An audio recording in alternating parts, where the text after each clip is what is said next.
Out to, used to,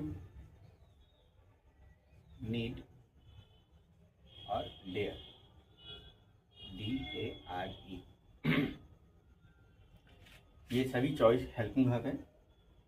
3, 2, 5, 5, 3, 8, 8, 3, 11, 1, 2, 3, 4, 5, 6, 7, 8, 9, 10, 11 और 10, 21।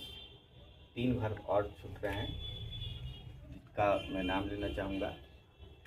एक होता है मे, माइट, मस्ट। इन्हें मैं यहाँ लिख देता हूँ, मे,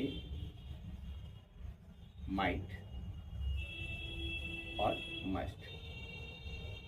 ठीक, ये सभी हमारे जितने भी वर्ब हैं ये हमारे 24 हेल्पिंग वर्ब है।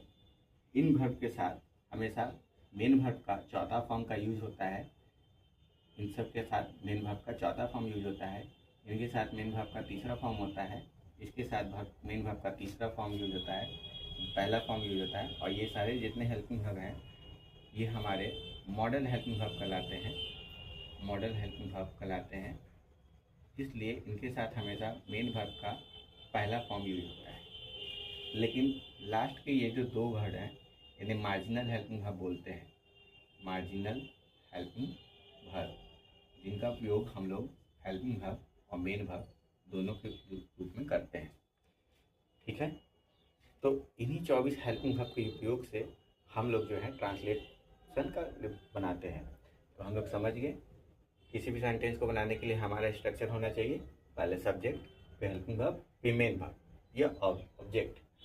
हम लोग सब्जेक्ट और ऑब्जेक्ट के बारे में आगे पढ़ेंगे, लेकिन फिलहाल वर्ब यहाँ 2 प्रकार का होता है, मेन वर्ब और हेल्पिंग वर्ब। मेन वर्ब जब किसी वर्ब के अंत में ना या ने वर्ड ऐड दिखेगा तो आप समझ लीजिएगा मेन वर्ब है। इसके लिए हम लोग टू लगा के मेन वर्ब का पहला फॉर्म लिखते हैं। बचपन से आज तक हम लोगों ने जो भी वर्ब याद किया वो मेन वर्ब का पहला फॉर्म होता है। प्ले, गो, वेंट, वांट, जितना भी है सब। ठीक, वांट हो गया, ये सब में हम लोग टू लगा के वर्ब का पहला फॉर्म लिखते हैं। और ये 24 हेल्पिंग वर्ब है जिसे हम ऑक्सिलरी वर्ब भी कहते हैं। इन सब वर्ब के साथ हमारे मेन वर्ब का अलग अलग फॉर्म लिखने को मिलेगा। और इन सब के साथ हमेशा मॉडल हेल्पिंग वर्ब है, इससे हमेशा मेन वर्ब का पहला फॉर्म लगता है। अब ये क्या पहला फॉर्म है, चौथा फॉर्म है, तीसरा फॉर्म है, वो हम आपको आगे के वीडियो में बताएंगे।